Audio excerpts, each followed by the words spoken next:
તત્વમ જ્ઞાનાત પરમ, અને એનાથી મોટું ઊંચું કોઈ જ્ઞાન નથી. અને તેથી સંસારના બાહ્યાત વાતો તરફ પોતાના જતા મનને રોકી અને આવા પરમ જ્ઞાન સ્વરૂપ સદગુરુનું સ્મરણ કરતા રહેજો, કે જેથી કરીને જે કાંઈ પડેલા આવરણો છે એ પણ દૂર થાય. બાકી જાણે અજાણે પણ આપણે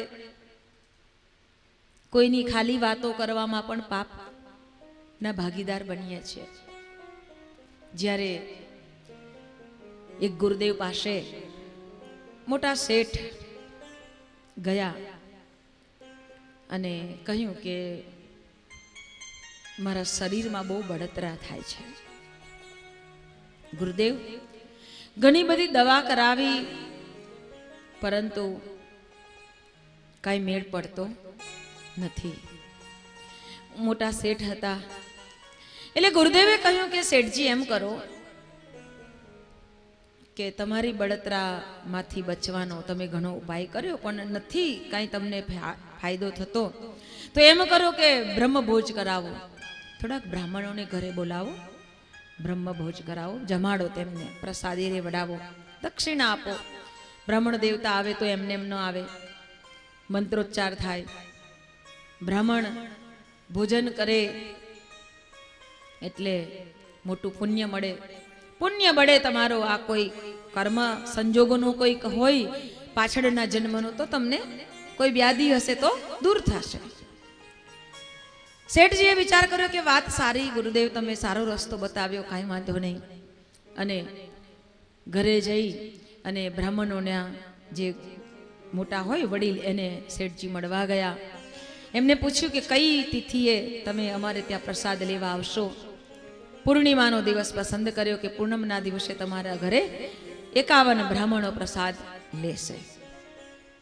શેઠજીએ રસોઈ ઘરમાં ઓર્ડર કરાવી દીધો કે આપણે બ્રાહ્મણો જમવા આવે તો બ્રહ્મભોજ સારામાં સારું થવું જોઈએ, તમે સારામાં સારી આઈટમ બનાવજો.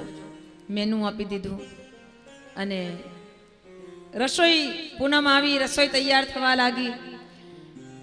બ્રાહ્મણોને લાડુ તો ભાવે, પણ સાથે ખીર પણ બનાવી. અને આ ખીર જ્યારે રસોઈ ઘરમાંથી બની અને જ્યાં બ્રાહ્મણ દેવતાઓને ભોજન માટે બેસાડવાના હતા એ જગ્યા ઉપર લઈ જવામાં આવતી હતી, તે સમયે ખીરના તપેલાનું ઢાંકણું ખુલી ગયું અને એ સમયે આકાશમાંથી સમડી સાપ લઈને નીકળી.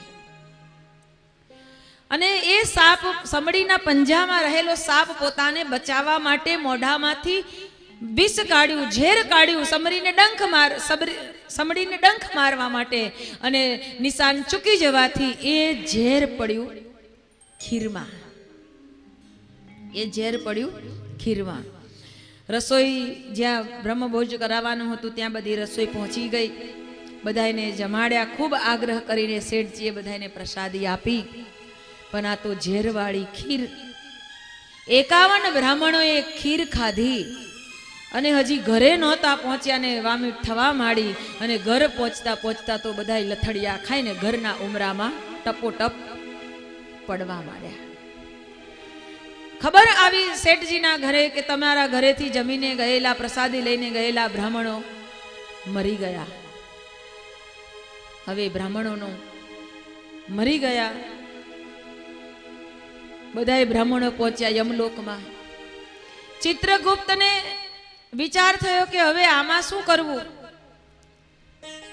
યમરાજાએ ચિત્રગુપ્તને કહ્યું કે ચિત્રગુપ્ત, આ બધાના ચોપડા તો જેવા કર્મ હશે એવા થશે, પણ હવે મારા માટે તો મોટું સંકટ આવ્યું.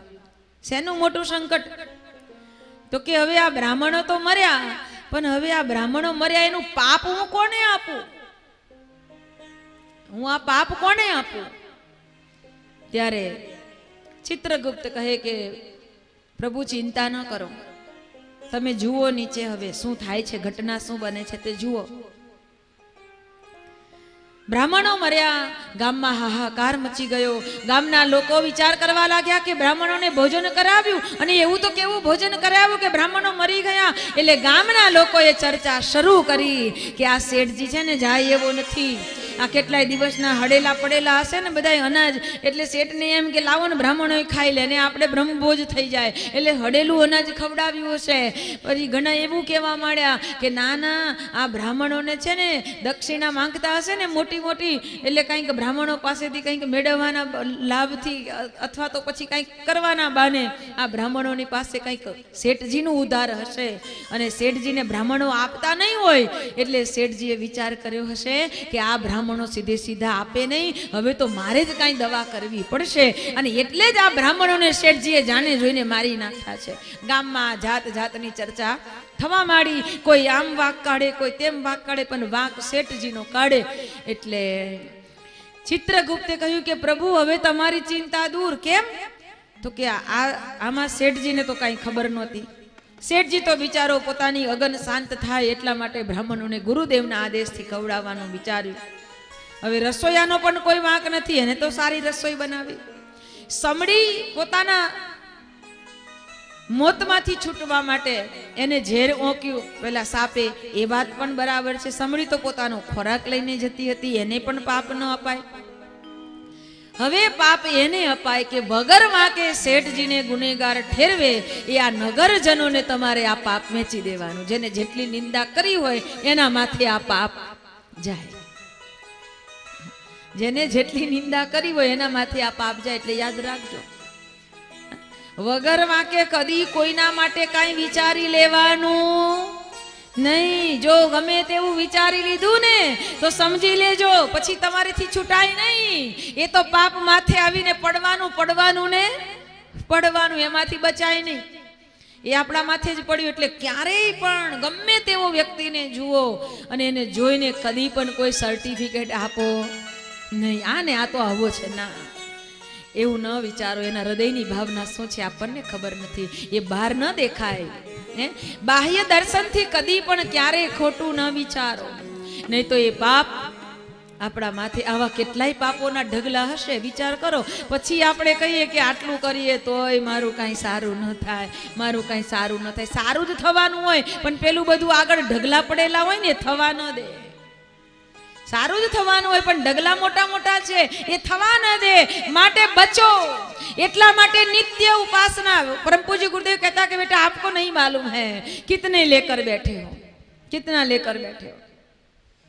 अनाज दत्त महाशय જ્યારે ઠાકોર રામકૃષ્ણ પરમહંસ પાસે ગયા ને ત્યારે ઠાકોરે એના મોઢાને જોઈને એમ કહ્યું કે બોલ, તારા કેટલા પાપો છે, તારું મોઢું તો જો, કેટલા પાપ લઈને આવ્યો છે, કેટલા જન્મોના લઈને આવ્યો છે, लेकिन बेटा फिर भी तू यहाँ आता जाता रहता है ना, इसलिए मैं आज तेरे सभी पापों को मैं खाक कर दूंगा. बोलता जा. सदगुरु पासे જઈએ ને તો આપણા જન્મો જન્માંતરના પાપોને સદગુરુ ધોવાનું કામ કરે છે. એ ધોઈ નાખે, એને સાફ કરી દે. बोलता जा बेटा. दत्त महाशय कहे मेरे ठाकुर ने मुझे बोला था कि बेटा तू बोलता जा, तेरे पाप को मैं आज खाक कर दूंगा. लेकिन मैं ऐसा रहा, शर्मिंदा हो गया, मैं नहीं बोल पाया. नहीं ठाकुर, मैं नहीं बोल पाऊंगा. अरे बोल, मैं कहता हूँ करोड़ जन्म लेके भी तू इसमें से मुक्त नहीं होने वाला है. मैं कहता हूँ बोलता जा, तू बोलेगा उसी में से तुझको मैं माफ कर दूंगा, उसी में से तू शुद्ध हो जाएगा. लेकिन फिर भी मैं नहीं बोल पाया. दत्त महाशय પોતાના જીવન ચરિત્રમાં લખે, मैं नहीं बोल पाया. परम पूज्य गुरुदेव અને પરમ વંદનીય માતાજી જ્યાં સુધી શાંતિ કુંજમાં હતા ત્યાં સુધી જ્યારે 9 દિવસનું અનુષ્ઠાન કરાવવામાં આવતું ને ત્યારે હેમાદ્રી સંકલ્પ કરાવવામાં આવતો. અને આ હેમાદ્રી સંકલ્પમાં ગુરુદેવ બે ચિઠ્ઠી આપતા, બે કાગળ આપતા, નાના નાના. એક કાગળની અંદર गुरुदेव एम कहता कि बेटा आपको हरा रंग का कागज मिलेगा, उसमें आपके जितने भी पाप आपको याद है, कुकर्म याद है, वो लिख देना. और जो गुलाबी रंग का कागज है उसमें आपकी जो मनोकामना है, आपकी जो इच्छा है वो लिख देना. कौन कर सके, કોણ કરી શકે, કોણ ધોઈ શકે, કોનામાં ક્ષમતા હોય તે પોતાની શક્તિના બળે, પોતાના તેજના બળે, પોતાના પુણ્યના બળે એ પોતાની પાસે આવનારા તમામ શિષ્યોના પાપોને ધોઈ નાખે. કોની અંદર ક્ષમતા હોય એ સમર્થ સદગુરુ જ્યારે આપણને મળતો હોય અને એમ કહેતો હોય કે બેટા એકવાર આવીને બેસ તો ખરા, તું તારું ખાલી તો કરી નાખ. આજે ગુરુદેવ ભલે આપણી પાસે નથી, ભલે આપણે એને જોઈ શકતા નથી, परंतु आजे पण एज क्रम આપણે નિભાવી શકીએ છીએ। આજે પણ એ જ ક્રમ નિભાવી શકીએ છીએ। એ જ પ્રખર પ્રજ્ઞા અને સજલ શ્રદ્ધાનું ધ્યાન કરો।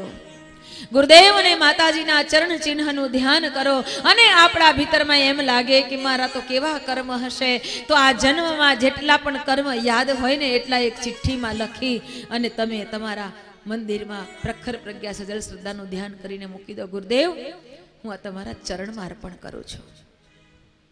गुरुदेव तो कहे कि बेटा तू गमे ते जग्याए केम न बैठो होय, तू मारू स्मरण करीश ने हूँ त्या मौजूद थई जाईश, हूँ त्या मौजूद थई जाईश।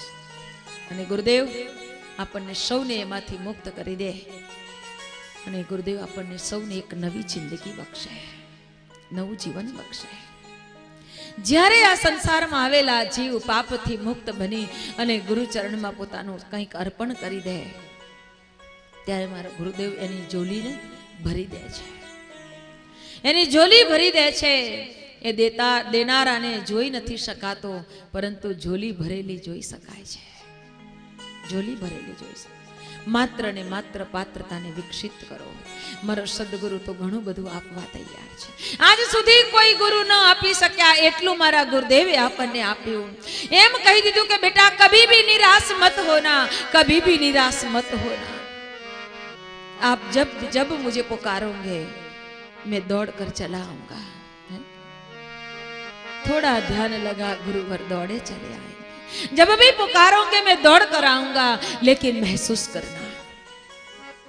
अने मारा गुरुदेवे तो केटला आश्वासन आप्या, केटला आश्वासन आप्या कि बेटा ये दुनिया का मेला देखने के लिए बाप अपने बच्चे को लेकर जाता है, अगर मेले में घूमने के लिए तो बच्चा छोटा है, मेला देख नहीं सकता। बाप उसको कंधे पे बिठाता है ताकि बच्चा बाप से अलग भी ना हो जाए और बच्चा मेला अच्छी तरह से देख सके। बेटा अगर आप मुझसे जुड़ गए हैं तो आप मेरे बच्चे हो गए हैं और मैं आपका बाप हूं, और बाप होने के नाते मैं आपको आश्वासन देता हूं कि मैं भी इस दुनिया का मेला दिखाने के लिए मैं भी आपको अपने कंधे पर बिठाऊंगा। मेरे कंधे पर बिठाकर तुझे एक भारतवर्ष की नहीं पूरी दुनिया की सैर कराऊंगा। बेटा पूरी दुनिया के सैर कराऊंगा। कौन करावी सके, कौन करावी सके? एक सद्गुरु करावी सके। निमित्त गमे ते बनी सके, निमित्त गमे ते बनी सके। आज एप्रिल में ज्यारे न्यूजीलैंड नो कार्यक्रम आज अमारा दिलीप भाई न्यूजीलैंड वाला एनो फोन आव्यो अने एने ज्यारे कह्युं ने कि कॉन्सुलेट मांथी बेन फोन आवशे ने तमारी साथे थोड़ी चर्चा करशे, पछी ए वीजा पास करशे। अने त्रण वखत जई आव्या छतांय आजे पण वीजा माटे कॉन्सुलेट में आपणे वात करवी पड़े कि अमे कया पर्पज थी त्यां जईए छीए, त्यारे ए गुरुदेवना वचनो हृदयमां स्फुरित थया। बेटा ये तू नहीं जा रही है, मैं अपने कंधे पर बिठा के तुझे गांव गांव घर घर घट घट देश विदेश की यात्रा कराऊंगा। हमारा गुरुदेव जो कर रहा है तेरा तुझको अर्पण। गुरुदेव अमे तो एक पुतड़ा जेवा छीए। आ पुतड़ानी अंदर अंगारी पुरवानी काम, एक चेतना पुरवानुं काम तो सद्गुरुनुं छे। एक समर्पण थाय अने सद्गुरु एनामां चेतना पूरे, एनी चेतना काम करे। अमारुं क्यां छे? अने एटले एम कहेवाय के आज सुधी कोई न आपी सके, कोई ए न कर्युं होय ए काम सद्गुरु आपना माटे करवा तैयार छे। जो नहीं दे सका कोई भी आज तक, पूछे गुरुदेव दे दिया आपने। जो नहीं दे सका कोई भी आज तक, पूछे गुरुदेव दे दिया आपने। प्राण में प्रेरणा भाव संवेदना, प्राण में प्रेरणा भाव संवेदना, बुद्धि को श्रेष्ठ चिंतन दिया आपने। बुद्धि को श्रेष्ठ चिंतन दिया आपने। जो नहीं दे सका कोई भी आज तक, पूछे गुरुदेव दे दिया आपने।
सद्भावना से मचलने लगे, प्राण सद्भावना से मचलने लगे। पूज्य वर्ग अनुग्रह किया आपने, पूज्य वर्ग अनुग्रह किया आपने। प्राण में प्रेरणा भव संवेदना, प्राण में प्रेरणा भव संवेदना। बुद्धि को श्रेष्ठ चिंतन किया आपने, बुद्धि को श्रेष्ठ चिंतन किया आपने। जो नहीं देश का कोई भी आज तक, पूज्य गुरुदेव दे दिया आपने। पूज्य अनुग्रह किया आपने। आज आवाज दी है महाकाल। ए महाकाल स्वरूप सदगुरु आवाहन करे आपने बधाने कि एक बार बेटा मारी पासे तो अनन्य शक्ति, अनन्य अढळक शक्ति है, पण एने तू एक बार हूँ तो लूटावा तैयार छू, लई तो जा, लूटावा तैयार छू, लई जा। जे दिवसे सदगुरु ने समझाशे अने ते दिवसे सदगुरुनी शक्ति ने लूटवानो अनन्य भाव भीतर में प्रकट थशे ने, त्यारे मारो गुरुदेव आपने चौक्कस भरी देशे। जे आ मानव जन्म लई अने आपने न करी शकीए ए करावानुं काम सद्गुरुनुं छे, ए करावानुं काम सद्गुरुनुं छे। अने एटले आदि गुरु भगवान शिव सद्गुरु ने गुरुनो महिमा गाता एम कहे, मन्नाथ जगन्नाथो सद्गुरु श्री जगद्गुरु, ममात्मा सर्वभूतात्मा तस्मै श्री गुरुवे नमः। मन्नाथ श्री जगन्नाथो, संसार में मारा स्वामी एवा मन्नाथ, मारा स्वामी जगन्नाथ जेवा एक सद्गुरु छे, जगतना स्वामी छे। मारा गुरुदेव ज ए जगत गुरु छे। मारा आत्मा स्वरूप गुरुदेव ए समस्त ब्रह्मांड में व्यापक छे, समस्त प्राणी मात्रना अंतर आत्मा में बिराजमान छे। एवा श्री सद्गुरु ने मारा कोटि कोटि वंदन करवामां आवे। आदि गुरु शिव गुरुनो महिमा गाता एम कहे, सर्व प्राणी मात्र में पण ए सद्गुरु बिराजमान छे, सर्व आत्मानी अंदर ए सद्गुरु स्थापित छे। अने एटले कह्युं गुरुदेव एटले वारंवार कहता दर्पण साधना करावता, गुरुदेव दर्पण साधना करावता आपनी सामे 3 फूटનું દર્પણ મૂકવામાં આવતું, એની સામે બેસાડતા અને ગુરુદેવ કહેતા કે દર્પણમાં હવે તારો ચહેરો જો। દર્પણ સાધના આપણે ચહેરો જોઈએ અને માથું સરખું કરીએ, जरा पाउडर बाउडर लगावीए, लाली लिपस्टिक करिए, दर्पणनी सामे उभा रहीने अत्यारे पण 5 अरीसा गायत्री मंदिर शांतिकुंज में जे गायत्री मंदिर है एनी बाजू में 5 अरीसा मुकेला छे। सोहम शिवोहम तत्वमसि अयम आत्मा ब्रह्म सच्चिदानंदोहम, आ 5 अरीसा छे। एनी ऊपर आ लखेलू छे, एनी ए अरीसानी सामे उभा रहेवानुं छे ने उपरनुं वाक्य वांचवानुं छे सोहम। एमां जो सोहम सो ते परमात्मा तेज हूँ छू, अहम जे भगवान छे तेज हूँ छू, मारी अंदर एज बैठो छे। अरीसा सामे उभा रहो अने ए अंदर बैठो छे एने जोवो शोधो। शिवोहम, शिव कल्याणकारी छे, ते छे केवो छे कल्याणकारी छे। तू कल्याणकारी छे, तारी जातने ओळख, तू कल्याणकारी छे। दर्पण साधना में गुरुदेव पोतानी दृष्टि करावता के जुओ तमारी जातने जुओ अने जोता जोता तमारी दृष्टि एकदम स्थिर बने अने तमने तमारा शरीरना आकारमा दिव्य प्रकाश पुंज देखाय तो समझवानुं के तमारो आत्मा जागृत आत्मा छे। અને જ્યારે તમારી છાયામાં ખાલી કાળું ધાબુ દેખાય તો સમજવાનું કે ઘણા બધા પાપોમાં ફસાયેલો અંતરાત્મા દબાયેલો છે. અંતરાત્મા તો છે પણ દબાયેલો છે. હવે તેને જગાડો, તેને જગાડો, તેને શોધો, તેને ઉપર ઉઠાવો. ભીતરમાં પડેલા એ તત્વને જગાડવાનું કામ સદગુરુ કહે અને સદગુરુ કરે. અને સદગુરુની પાસે જ્યારે જાય ને ત્યારે રાખના ઢગલામાં પડેલો કેમ ન હોય, પરંતુ રાખ ઉપર થઈ ગઈ છે પણ અંદર રહેલી ચિનગારી એને જગાડવાનું કામ સદગુરુ કરે છે. એટલે ગુરુદેવની પાસે જઈએ ત્યારે કાંઈ માગવાની જરૂર નથી, માત્ર એમ જ કહેવાનું છે એક ચિનગારી આપી દેજે, એક ચિનગારી આપજે. કારણ કે એ એક ચિનગારી મારા ભીતરમાં જાગૃત થઈ જશે ને તો પછી અંતરાત્માની ચેતના ભવ્ય બની જશે. એક ચિનગારી ઘાસની ગંજીમાં પડે ને તો ઘાસની ગંજી આખી ફૂંકાઈ જાય. કબીર એટલે કહેતા કે રાઈ જેસા બુંદરા, એક રાઈના કણ જેટલું પણ ચૈતન્ય આપણા અંદર જાગૃત થઈ જાય ને ઉપર પડેલા મળ તોડવીને, તો એનાથી પણ તમે ઘણું બધું પામી શકો એમ છો. એનાથી તમારા હજારો લાખો કરોડો જન્મના પાપોને મુક્ત કરી શકો એમ છો. પરંતુ એ ચિનગારીને જાગૃત કરવી પડે. અને એ ચિનગારી એક ચિનગારી મળી જાય એટલે તો કવિએ ભગવાનની પાસે, આ વિશ્વના સ્વામીની પાસે એમ કહ્યું કે મને મોટો દાવાનળ નથી જોતો, મને મોટી મસાલ નથી જોતી, મને કોઈ બત્તી નથી જોતી, મને એક ચિનગારી જોઈએ. હે, એક જ દે ચિનગારી મહાનલ, એક જ દે ચિનગારી,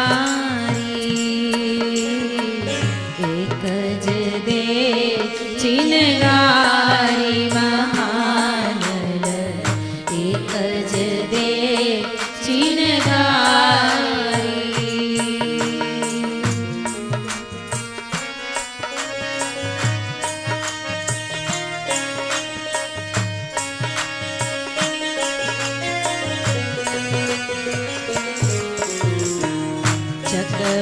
ચકમકલોડું ઘસતા ઘસતા ખર્ચી જિંદગી સારી.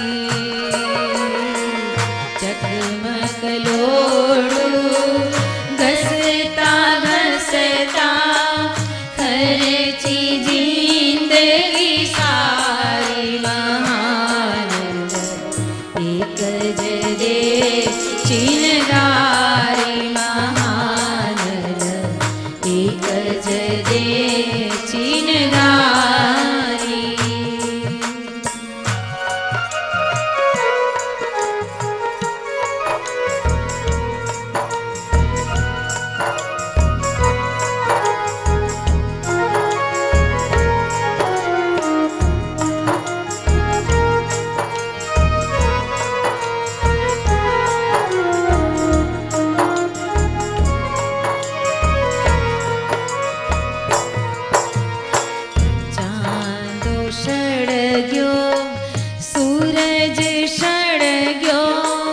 સળગી આ ભટારી.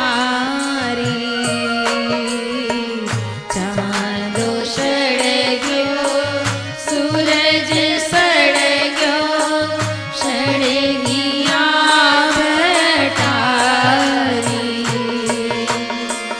ના સળગી સગડી અમારી, ના સળગી સગડી અમારી. વાત વિપતની મારી મહાનલ, એક જ દે ચિનગારી, એક જ